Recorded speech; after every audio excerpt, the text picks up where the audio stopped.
Assalamu alaikum. Welcome to our online English class. Today we are going to study New Oxford Modern English Book 5. Take out your book, open unit number 3, Robinson Crusoe at page number 28. Robinson Crusoe के बारे में हम लोगों ने इसके title discuss किया था और इसका हमने फर्स्ट पैराग्राफ को रीड आउट किया था, जिसमें उसने बताया था कि वो जो है एक वॉयज पे जाता है अच्छे मौसम में, लेकिन बाद में एक तूफ़ान आता है और उसके बाद उनकी जो शिप जो है वो तबाह हो जाती है।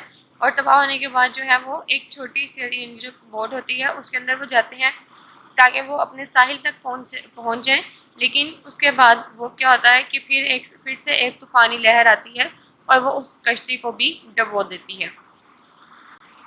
आज का लेसन हम स्टार्ट करते हैं पेज नंबर 29 से, अपने सेकंड पैराग्राफ से।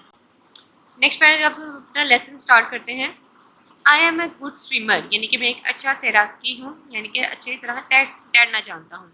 For an hour and half I battled in that stormy sea, यानी कि 1-1.5 घंटे से ज़्यादा जो है मैं उस स्टॉर्मी सी कहते हैं तूफ़ानी समुंदर में, यानी कि उस तूफ़ानी समुंदर के साथ वो जंग लड़ता रहा। As I caught sight of a coast, a huge wave would lift me up and carry me out to the sea again. As I caught sight, यानी कि जैसे ही उसको कोई मंजर जो है वो नज़र आया था, ऑफ द कोस्ट, साहिल के किनारे का, a huge wave, एक बड़ी सी लहर, would lift me up, उसने मुझे दोबारा से ऊपर उठाया, and carry me out to the sea again, और मुझे दोबारा अपने साथ समुंदर में वापस ले गई। I tried to reach the shore again and again, मैं साहिल तक पहुंचने की बार बार कोशिश करता रहा।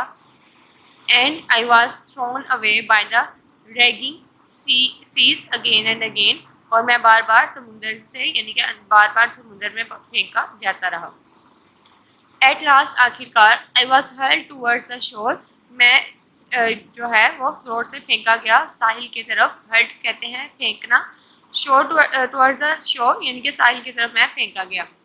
And fell down exhausted on the sand, और मैं बुरी तरह से थका हुआ जो है उस मट्टी के ऊपर जाकर गिर गया। The night was dark without a stars, यानी कि जो रात थी वो बहुत तारीक थी। विदाउट अ स्टार का मतलब है कि वो तूफ़ानी रात थी, मतलब उसके कोई आसमान पर सितारे जो है नज़र नहीं आ रहे थे। इन द स्काई, आसमान पर। I knew that laying on the sand would be dangerous, मैं जानता था कि मट्टी पर पड़ रहना जो है वो खतरनाक हो सकता है। आई क्रॉल्ड अवे फ्रॉम द सी, यानी कि मैं तैरता हुआ, यानी कि क्रॉल्ड कहते हैं रेंगने पे, मैं रेंगता हुआ समुंदर से पार गया। As fast as I could and came to the bushes and trees, यानी कि वो समुंदर से रेंगता हुआ आगे गया, यहाँ तक कि वो कुछ झाड़ियों और दरख्तों के दरमियान जो है वो पहुँच गया। I didn't know what wild animals there would be in the, यानी कि वो कह रहा है आई डिडंट नो, मैं नहीं जानता, what wild animals, यानी कि कितने जंगली जानवर जो हैं, there would be in the forest, यानी कि वो नहीं जानता कि उस जंगल के अंदर कितने जंगली जानवर हो सकते हैं। so I climbed up one of the trees, so मैं ऊपर, यानी कि एक दरख्त के ऊपर जो है वो चढ़ गया। and made myself comfortable, और मैंने अपने आप को आराम दिया। Between the two great branches, बहुत बड़ी जो थी दो शाखों के दरमियान। There I slept the night as well as I could, यानी कि वहाँ मैं सारी रात जो है वो अच्छी तरह, यानी कि जितना हो सकता था उतना मैं सोया रहा। इन द मॉर्निंग, सुबह में, I look out across the sea, मैंने समुंदर के पार देखा। And there was our ship, और वहाँ जो था हमारा जहाज़ था। A quarter of a mile away from the shore, यानी कि साहिल से चंद आध मील के फासले पर। I came down the tree, मैं दरख्त से नीचे आ गया।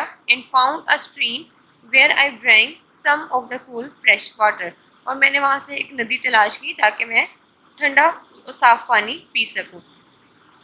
I lay down and slept again, मैं वहाँ लेट गया और फिर से सो गया। The sun was high in the sky when I woke up, यानी कि सूरज जो है आसमान के ऊपर था जब मैं सोया हुआ उठा। I resolve to go out ship, मैंने, यानी कि उसने वापस उस चीज़ का हल निकालने के लिए उस जहाज़ के पास वापस गया। And to try and bring back some things, और मैं कोशिश कर रहा था कि ताकि मैं कुछ चीज़ें जो हैं वो वापस ला सकूँ। Which would be useful to me on the island, जो मेरे इस जजीरे पर मुझे मुफीद साबित हो सकें। I plunge into the sea and made for the ship, यानी कि मैंने दोबारा समुद्र में गोता लगाया, प्लंग कहते हैं गोता लगाने को, and made for the ship, और मैंने कश्ती बनाई।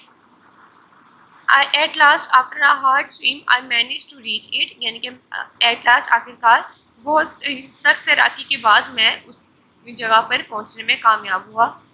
And discovered a rope hanging over the side, और मैंने उसके साथ लटकी हुई रस्सी जो है उसके किनारे पर लटकी हुई रस्सी को पाया। विद ग्रेट डिफ़िकल्टी, बहुत मुश्किल के साथ, I pulled myself up the rope, मैं उस रस्सी से ऊपर की तरफ चला गया। एंड रीच द डेक, और मैं उस डेक पे यानी कि उस तख्ता जहाज़ के ऊपर जो है वो पहुंच गया। जहाज़ का जो तख्ता होता है उसको कहते हैं deck. The storm had damage everything, तूफान ने हर चीज़ को ख़त्म कर दिया था, यानी कि तबाह कर दिया था। The there were broken masts and torn sails and pieces of rope all over the ship. There were broken masts, यानी कि वहाँ पे broken mast and torn sails, यानी कि वहाँ पे बिखरे हुए मस्तूल और टूटे हुए जहाज़ के टुकड़े पड़े थे। एंड पीसीज ऑफ रॉक, और रस्सियों के टुकड़े ऑल ओवर द शिप, यानी कि जहाज़ पर बिखरे हुए थे। I went down into the cabins and found an x, यानी कि मैं दोबारा जो है वो उन कैबिन में गया और यानी कि जो उसके कैबिन जो उसके हिस्से बने हुए थे उनकी तरफ गया। एंड फाउंड एन एक्स, और वहाँ से उसने कुल्हाड़ा जो है वो तलाश लिया। ऑन डेक अगेन, उस जहाज़ के तख्ते पर दोबारा आते हुए, I cut the mast and the ropes and made myself a small raft, और यानी कि वो दोबारा तख्ते पर गया और उसने मास्ट को यानी कि उसने वहाँ से मस्तूल को और कुछ रस्सियों को काटा। And made myself a small raft, और उसने मुझसे एक छोटी सी कश्ती बनाई। I manage to get this raft, यानी कि उसने उस कश्ती को बनाने में कामयाब हुआ, यानी कि उसको उतारने में इंटू द सी, समुंदर में। And tie to the vessel with a rope, और उसने उसको एक बड़ी सी जहाज़ के साथ बांध दिया। I found some of the seamen's boxes on the board, और उसने कुछ यानी कि सी मैंस जो जहाज़ पर रहने यानी कि समुद्र में रहने वाले जो लोग थे उनके कुछ बॉक्सेस यानी कि कुछ डब्बों को जो है वो बोर्ड पर पाया। And field them with stores, और उसको अपने इनके खाने पीने की चीज़ों से भर लिया। स्टोर्स में अब क्या क्या चीज़ें थी? ब्रेड, डबल रोटी, राइस, चावल एंड चीज़ और पनीर। All these I piled on to the raft, यानी कि उसने उस छोटी सी कश्ती के ऊपर इन तमाम चीज़ों को भर लिया। And having found a broken और यानी कि उसने उस टूटे हुए यानी कि जो टुकड़े थे। And having found a broken और उसने वहाँ पे एक छोटा सा यानी कि टूटा हुआ चप्पू जो है वो मिला उसको। I cast off from the vessel, और उसने उसको वेजल कहते हैं बड़ी सी जहाज़ से, यानी कि उसने उस बड़ी सी जहाज़ से उसको उतारा। And started for the shore, और साहिल की तरफ चला गया। When I reach the sand, यानी कि जैसे वो उस ज़मीन पर पहुंचा, यानी कि उस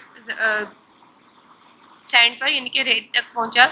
आई carried the things up on to the dry land, यानी कि उन सारी चीज़ों को उतार के उसने उस खुश्क ज़मीन पर रख दिया।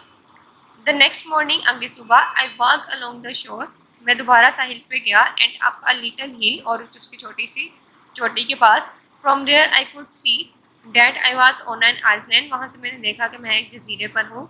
आई वॉज अ प्रिजनर, मैं एक कैदी हूँ। Without a friend in the world, यानी कि जिसका दुनिया में कोई साथी नहीं है। There was no one living on the island but wild beast, यानी कि उस आइसलैंड के उस जजीरे पर कोई भी जिंदा रहने वाली चीज़ नहीं थी, यानी कि बट वाइल्ड बीट्स, यानी कि सिर्फ जंगली जानवरों के। पेज नंबर 29 से इसके वर्ड्स मीनिंग रीड आउट करते हैं। स्विमर, तैराक। स्टॉर्मी सी, तूफानी समुंदर। कोस्ट, किनारा या साहिल। शोर, साहिल। हर्ल्ड, जोर से फेंकना। एग्जॉस्टेड, थकन से चूर। डेंजरस, खतरनाक। क्रॉल्ड, रेंगना। बुशिस, झाड़ियों। फॉरेस्ट, जंगल। क्लाइंब्ड अप, ऊपर चढ़ना। कंफर्टेबल, आराम से। ब्रांचेस, शाखें। क्वार्टर, एक चौथाई। माई, मील। स्ट्रीम, नदी। ले डाउन, लेट जाना। रिजॉल्व, हल करना। ब्रिंग बैक, वापस लाना। प्लंग, गोता लगाना। डिस्कवर्ड, दरियाफ्त करना। हैंगिंग ओवर, लटकी हुई।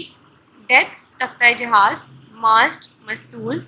टॉन, फटे हुए या टूटे हुए। रोप्स, रस्सियाँ। रैफ्ट, छोटी कश्ती। वेजल, जहाज या बड़ी कश्ती, आइसलैंड जजीरा, प्रिजनर कैदी, वाइल्ड बीस्ट जंगली जानवर। Here I am going to stop this, write down the day and the date here at page number 30. We will continue with our next paragraph in our next video. Stay tuned. Allah Hafiz.